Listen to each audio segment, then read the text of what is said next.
Hi,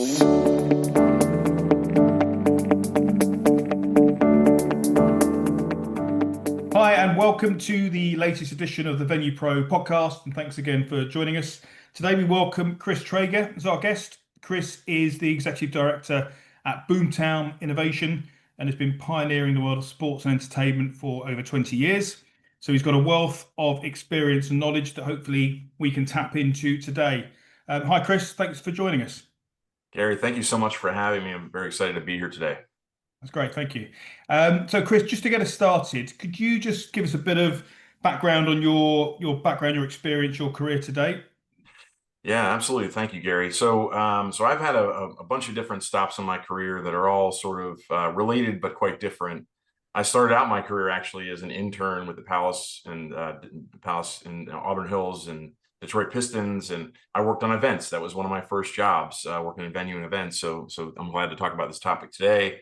And the first part of my career, I was an attorney for 11 years, in-house counsel for Octagon, the global sports management company, and then in-house for Bank of America, focusing on media rights, sponsorships, advertising, brand, all those global marketing, corporate affairs was the group I supported.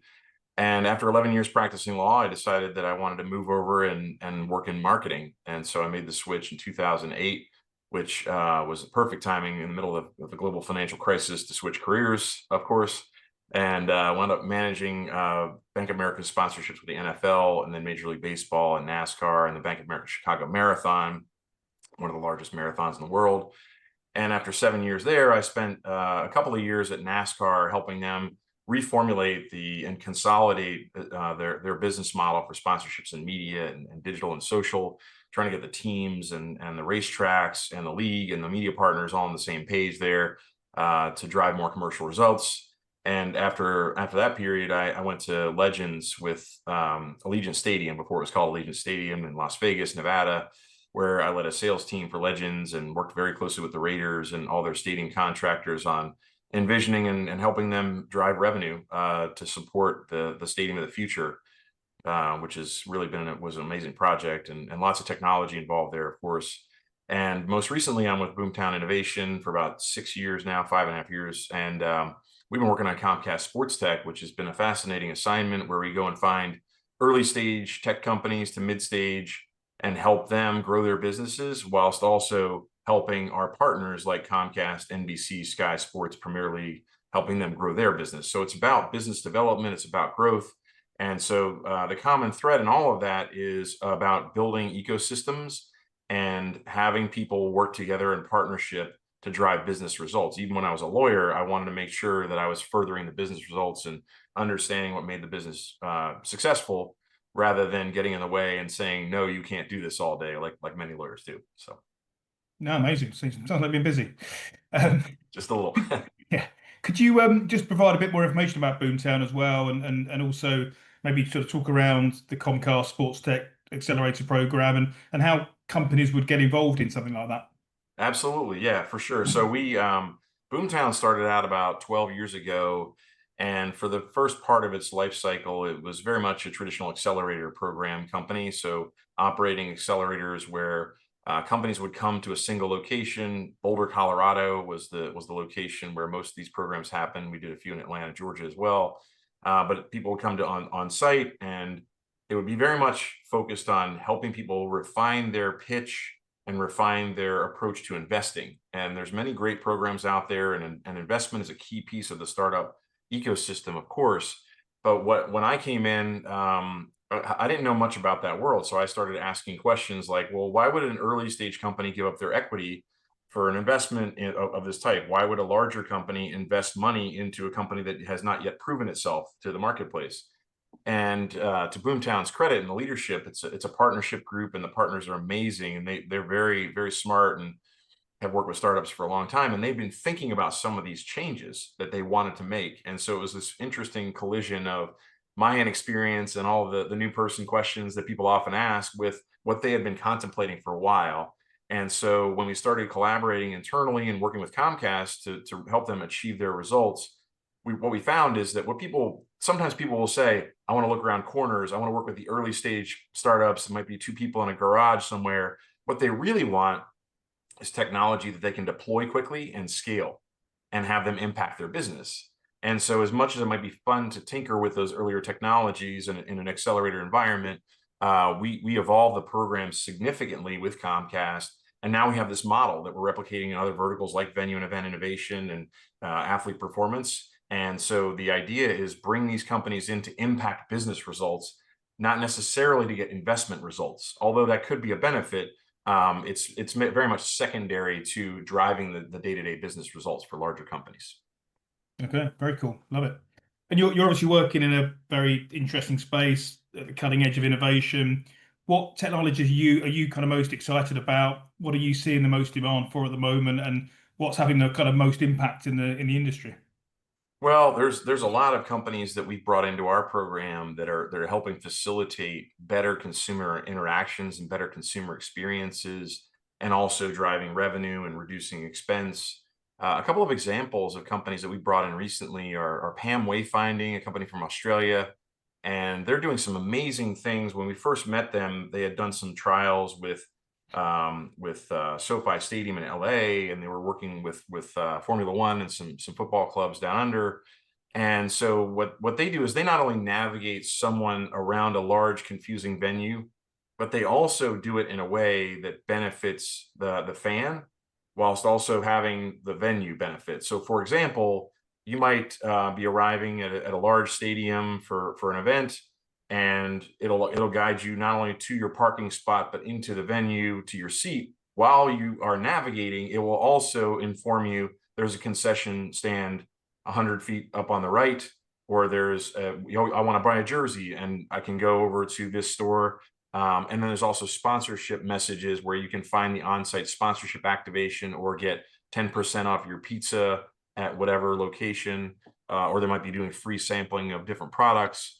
And so there's a commercial aspect to it, and they've been fortunate enough to have companies already sponsor their environment at some NASCAR and PGA Tour events through us, where the sponsors are very excited to have a much more meaningful integration on site, as opposed to just sending a general brand message that isn't really relevant at that moment in time. So PAM is doing some amazing things, and they're growing very quickly. Equally, Satisfy Labs, a more mature company that we brought in, and to their credit, what they wanted to do, they use conversational AI chat to direct people to what they really want to find out. So it's a consumer concierge desk essentially for anybody who's navigating these venues historically. So you arrive and you say, okay, you can say into your app environment, where is gate C? And it will take you directly to gate C. Well, the very amazing thing about our program is we were able to pair PAM and Satisfy Labs together, and they actually figured this out on their own, where they did a very quick integration for the NASCAR Chicago street race, where you could type in, where is gate F? And the PAM environment pops in and navigates you seamlessly to that gate and then gets you to where you need to go. And so they've already been partnered together on several things. But you can also buy tickets through their environment. You can buy concessions, you can buy merchandise. So they have all these API connections back to all the third-party ticketing companies, the concessionaires, to the jersey suppliers, the apparel suppliers. So they're driving commercial results while providing good customer service, and they're doing it at these venues. And those two have integrated. We also have companies like Rivalry Tech that's making the checkout process more seamless and the mobile ordering process more seamless for the Mets and the Red Sox and others in our consortium like the PGA Tour. And then we have Tickets for Good that's helping put tickets in the hands of those people that are doing good, hospital workers, charity workers, and doing it at a very affordable price so they can bring their families and then come to and experience events live. So there's a bunch of really interesting companies in our portfolio, and then we see hundreds of other companies doing interesting things in the marketplace. And so it's really fascinating to sift through all of this and figure out what's truly novel, what's differentiated, what protections these companies have that can prevent others from copying what they're doing, and then how do we deploy them and test them. So Satisfy and PAM and others, they've done commercial deals with half a dozen of our partners, including Notre Dame and Comcast Spectacor with the Flyers and Xfinity Mobile Center, PGA Tour, NASCAR, et cetera. So it's really interesting to see this technology come to life, and it's also evolving while we're working with them. So there's been several features that these companies have added. For example, PAM added a player tracking feature using the tour tracking technology, where people or who are on the course can not only see where Rory McIlroy is on the course, but they can navigate to where they can meet up with Rory. It doesn't necessarily bring you to where Rory is today, right now at this moment, because by the time you get there, he's on to the next hole or 3 holes away, depending on how far you are. So it can help you navigate to where you can find your favorite player and follow along on the course, which is something that came out of a golf tournament we went to, the Truist Championship in Philadelphia. I was on course with them, the founders of PAM, and talking about, well, how do we find these players, and who's that guy, and how do I tell the difference between that guy and that guy, because we're 200 yards away. And so they came up with that concept on their own after experiencing what it's like to be a fan on course and trying to find your favorite player. So our program helps people build new features, build new elements of their platform. It helps them partner with our corporate partners, but with each other. It also helps innovate in different environments when the partners can work together. So the PGA Tour and NBC Sports are working together to see what's going on with some of these companies on course, and then they can share those best practices and move the innovation forward faster. Yeah, no, sounds amazing. We won't mention the Ryder Cup. All right, don't worry. No, definitely. That's a sore subject for all of us here stateside. So, Oh, well, you've got a couple of years. You can come back and beat in 2 years time. Yeah, and I guess, from my perspective, it feels like if you can imagine something, you can build it. If you can imagine a technology now, you can build it. There's the tools available, AI, whatever it might be. But there's so many innovations out there, and I guess one of the things for venues, event management companies, it must be how do you select the best technology? And I guess right. one of the kind of questions is what's the kind of barriers that you're finding for the adoption of these types of technologies? It seems like a no-brainer, but obviously they're not being adopted across the sector. What are the reasons? Is it cost? Is it technical issues? Is it kind of the change management concerns? What type of barriers are you finding when you're trying to help these companies push their technologies into the corporates? Yeah. It's a combination of factors, so bear with me. But there's the fact that most venues, their owners and operators are trying to fill that venue 365 days a year. So if you're a CTO or a digital technology person or a digital marketing person or a venue operations person, you're just completely slammed with all the activities to just operate and do your day-to-day job. And when you're in that mode, it's really hard to take a step back and say, well, how do we innovate and what are these new things that are out there? And if you take a moment to do that, then you look at the sea of startup companies around the world, and there's thousands of them. And what happens is you have, and you don't know which ones are legitimate or not, right? So how do you figure out which ones are going to really move the needle, have quality technology, are safe and secure, and can deliver on all the promises that the founders are making?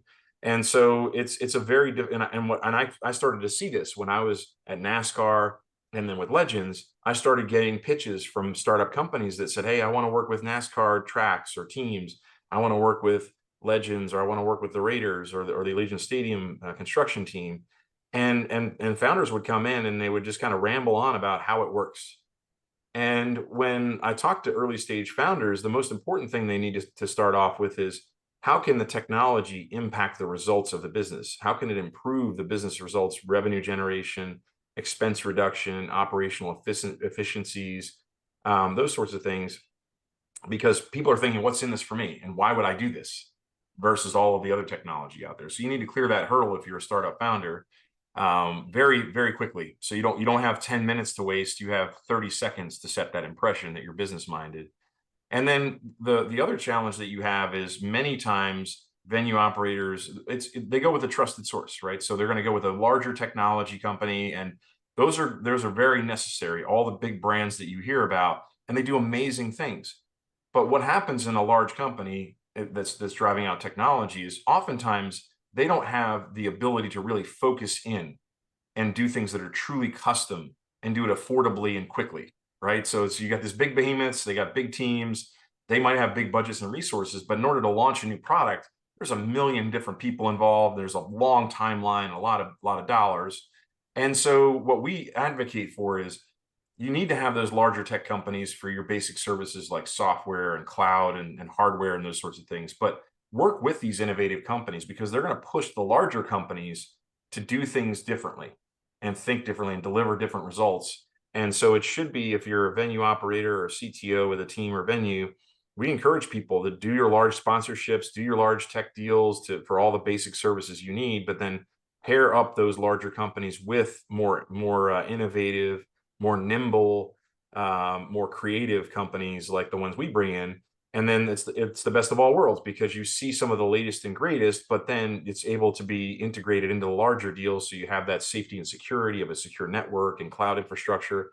And so we love when people start to collaborate across some of these silos, and that's what we focus on at Boomtown, is helping people break down the silos, collaborate virtually and in person, and build new things that you wouldn't have built otherwise in a silo.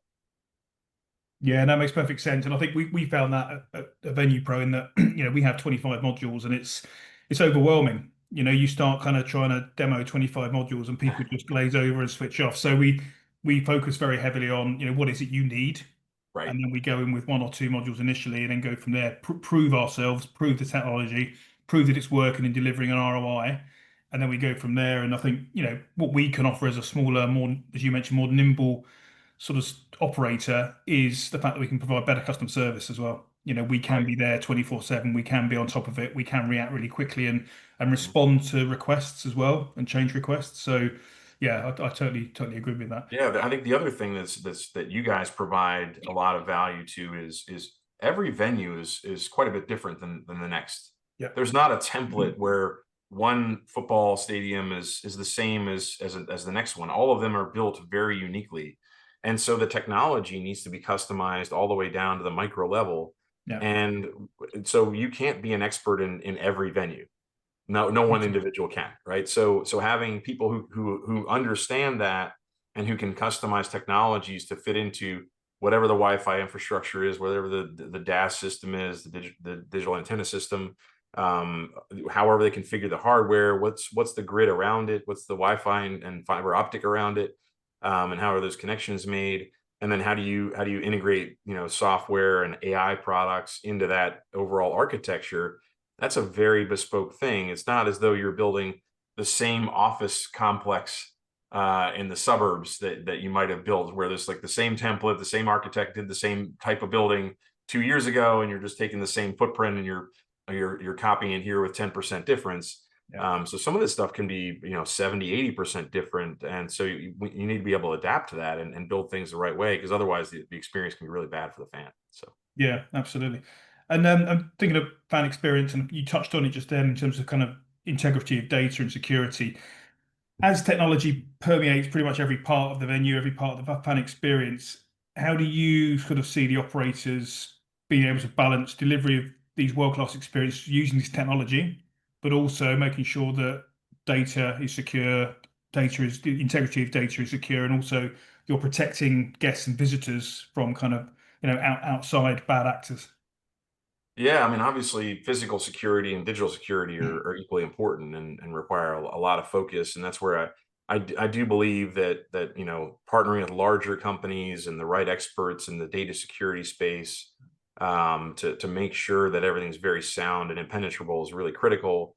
And when it comes to our company specifically, they have to go through an extremely rigorous process, as you can imagine, to work with any of our partners.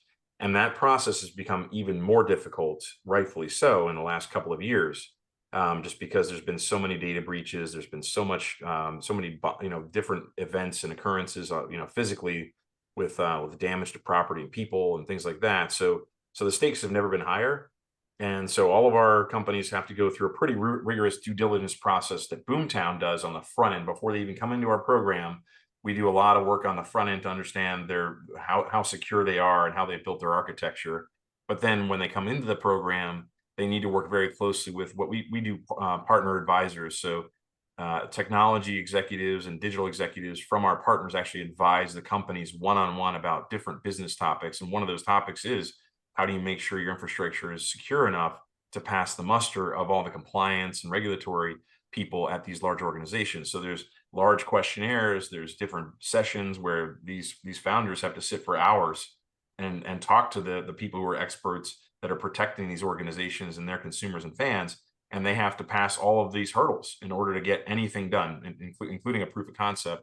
And so it slows things down, but there's ways to facilitate a faster process. And we've been able to do that a little bit in partnership with our partners and their procurement teams and their legal teams. And so we've had some companies actually get through that process within a matter of weeks now, as opposed to months. It's still, we need to be very cautious not to speed through it too fast and create a risk there.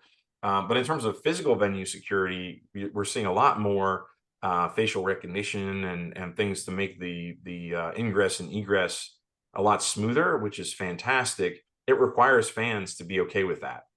Yeah. And it's interesting, 5 years ago or 3 years ago, most people would presume that fans are not okay with facial recognition. It's too invasive. I would never agree to do that. And then there's some testing that's been done by some really smart companies in the space. And what they discovered is, the vast majority of fans are fine with it because they understand the world that we're living in. When you pass by an intersection in London, there's cameras everywhere and there's facial recognition everywhere. So it's kind of hard to escape that now, for good or bad. I mean, I'm a privacy advocate, but the reality is the world has changed for a variety of reasons. So I think facial recognition is really important for security, obviously, to identify the bad actors and pull them out of venues before they can do any harm. But I think it also can be a very helpful thing to reduce friction and cut down on queues for food or to get into the venue. And so I'm a big fan of it as long as it's done securely. And I think you'll see that even down to smaller venues for smaller organizations, you're going to start to see that permeate more as it becomes more affordable and fans become more and more comfortable with it. And so I think that's, any kind of biometric markers that we can use to make sure people are safe, but then also get through much faster, I think are going to be welcome. Even though people tend to worry about some of those privacy concerns, they tend to, in sport particularly, people tend to be okay with agreeing to things that they may not agree to in other environments, because they just have such a love and they just really want to be there. So Yeah, and I think people also understand that you're doing it for the right reasons. It's being done for protection. right. Ultimately, it's for fan safety. It's not, Yeah, it's not to try and steal data or anything. It's about fan safety and protecting, the crowds. So I think people kind of understand it from that perspective. absolutely. And then kind of looking to the future. How do you kind of see? I guess you've got quite a unique position of seeing what's out there currently, but also what's coming down the line as well. How do you kind of see sporting venues and events evolving over the next 5 to 10 years?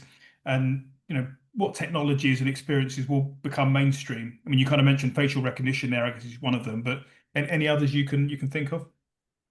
Well, certainly, I think there's going to be much more attention paid to the integration between digital and physical worlds, and I don't mean replicating the physical world as much. There's a big wave of AR, VR, and that's people want to do that and feel like they're there, and that's always going to be an interesting path to follow. What I'm thinking about more is when you arrive at the stadium or the arena, what is most people that are below the age of 30, their primary means of consumption is their phone, their mobile device. And to this point, most people have thought about the phone as a different and separate environment than the venue. And so when you look at app architecture, for example, and you look at how people are communicated with in venue, it's not very different in a venue versus out of a venue, right? And most of the app architecture has been designed with the assumption that you're not in the venue. You're, out hiking, or you're at the grocery store, or you're, just walking around town. So and that was a fair assumption in 2012. But now, most, if you go to a game, so there was all these conversations. So I remember having, when I was at NASCAR and Legends, and just going to conferences and hearing these kind of general conversations about, well, we really want the owners and the team executives, we really want people to be paying attention to the live action. We don't really want them on their mobile devices. And I'm like, well, that's interesting. You can't really control what people do. And what you've seen is, as Wi-Fi and some of these antenna systems have become more advanced, and 5G, 8G, 10G, whatever, people are much more likely to be on social media and on other environments that are not controlled by a team. And our hypothesis is you're much better off embracing the mobile device and controlling that conversation as much as you can. So allowing people to engage with your social media environment rather than more of a general one, and making the app much more of a, almost like a social media environment than a static, here are the stats and here's an article that you should read. It's like, well, no one's reading articles while they're at a game. They're looking at photos and video and posting and quick messages, nothing too long form. And so I think you're going to see a lot more change in content, a lot more change in how the channels are approached. You're going to see a lot more owners trying to capture the data of their fans by limiting the intermediaries. I mean, I'm seeing some companies that are doing ticketing platforms where they're allowing first-party data to be shared directly with teams in mass, as opposed to filtered or summarized. And so, privacy was always the reason why these third parties in the ticketing and social media space didn't share the information. And I understand that. But the reality is, if you're a team or a venue and you've outsourced, if you're allowing all these social media channels, you've outsourced your ticketing, your merchandise, all that, you don't really have first party relationships with your fan. The only fans you know intimately are your season ticket members. Yeah. And so that's been a big limiting factor in the ability to market and communicate with fans and build real relationships between the teams and the venues and the fans. And so I think you're going to see a lot of that stuff start to become streamlined. Owners and team executives that I talk to realize they need to know their fan now more than ever. And they're going to look for technologies that embrace that rather than hide behind a privacy wall, because the privacy is important, but it's probably more important to protect the privacy of these fans from others, not their team that they're really a big fan of. So thanks, Chris. Yeah, so I mean, it sounds quite interesting in terms of how fans would tolerate the fact that the owners and operators might be using their data more, but I think it's more about providing a better fan experience. So there's kind of a trade-off between using the data for the right reasons to give a better fan experience, rather than kind of share it with the third-party suppliers, basically. Right, exactly. Yeah, I think the future is going to be much more seamless, and many of the rights holders and venue operators and teams and clubs are going to have much more one-to-one interactions, and it's going to be a closer relationship just by necessity in order to make sure that the customers, the fans are well served, but then also just from a business perspective, more and more organizations that are rights holders are waking up to the fact that they shouldn't allow intermediaries to avoid or to sit in the middle and prevent them from getting customer data and having one-to-one relationships. So yeah. Okay. And finally, I asked this question to all of our guests, but is there any advice or insights you'd like to share that might help the next generation of sports tech entrepreneurs or venue and event operators that you'd like to share with us? yeah, absolutely. I would encourage everybody on the entrepreneurial side to consider becoming part of a program. It doesn't necessarily have to be a Boomtown Innovation program, although we do a pretty good job. I think there's a lot of other programs out there that are really strong, and many entrepreneurs do a great job building things on their own. But in order to really broaden your horizons and understand the whole landscape, it's good to collaborate. And many founders get worried about having their intellectual property stolen, and I understand that. But if you go into the right program with the right framework, that should not be a concern, because there's a lot of protections in place. And for sure, they should be thinking about the customer more and more. So not just I'm trying to sell my technology solution and here's what it is, or here's how it operates. They should be thinking about, what does the end user of this need? How does this improve the user's experience, both from a corporate and individual perspective? How can I drive business results for whoever might buy my technology? How can I partner with them to help them drive more revenue and reduce expenses and make the experience for the fans at the end of the day way better than it is today, as opposed to just introducing new widgets that may or may not be popular, or may or may not work well. So they should definitely, try to collaborate with people through programming. Just doing one-off proof of concepts is great, but sometimes it doesn't really establish product market fit as quickly as you'd like.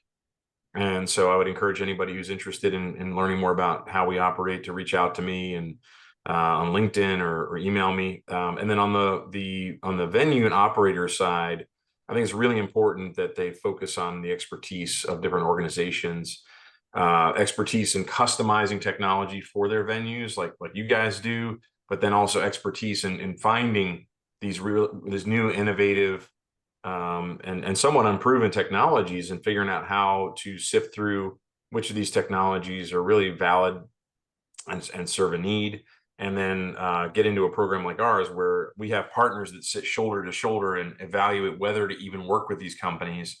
And then once we do sign a company into our programs, then they work together to test and pilot the technology and see the results and compare notes on that, and then figure out whether they can move forward. And I think that ecosystem approach is really important for the venue operators, because without being able to, for example, if you're an operator of a venue and you don't have your concessionaire involved in innovation, if you don't have your merchandise provider, your parking vendor, your ticketing vendors, and your secondary market vendors as well, if they're not all involved with you day to day in innovation, then there's a good chance that you might build something that doesn't actually work, because you've got all these third parties that have contractual limitations or obligations, or there could be other technology hiccups that come into play if you're not testing and piloting technology together in the same environment at the same time. So I think it's really important for the venue operators to just keep an open mind, and as they find new technologies, run it by your peers, be in constant dialogue with people in your peer set, and create different disciplines and different activities so that you can be shoulder to shoulder with them on a regular basis. So you're not calling them up out of the blue one day going, well, hey, what do you think of this? And just then going away and not building those true deep strategic relationships. Yeah, no, great advice, great advice. And I really like what you guys are doing in terms of the Boomtown and the accelerator program around, almost vetting the technologies in the first place, so Right. people can really kind of be confident that they're credible when they work and they're effective and they're efficient. Yeah. And also the collaboration between the different technologies as well is really, really interesting and exciting. So thanks, Chris. Thanks so much for your time. Really fascinating 20 minutes or so. So I think our audience will get a lot out of this session. So really appreciate your time. And thanks for joining us again. Well, thank you for having me, Gary. I really enjoyed being on, and it's a pleasure to get to know you better. And I look forward to staying in touch and following more of your episodes. Absolutely. Thanks, Chris. All right. Thank you. Have a good day. Thanks, Chris. Really insightful 20 minutes there, looking at kind of what's going on at Boomtown Innovation. You can find out more about Boomtown. We'll leave a link and Chris's details in the description. And you can also find out more about Venue Pro at venupro.co and via our LinkedIn and social media pages. So thanks very much for joining us today. If you do like the podcast, then please do leave a like and give us a subscribe. And we'll see you again soon. Thanks very much.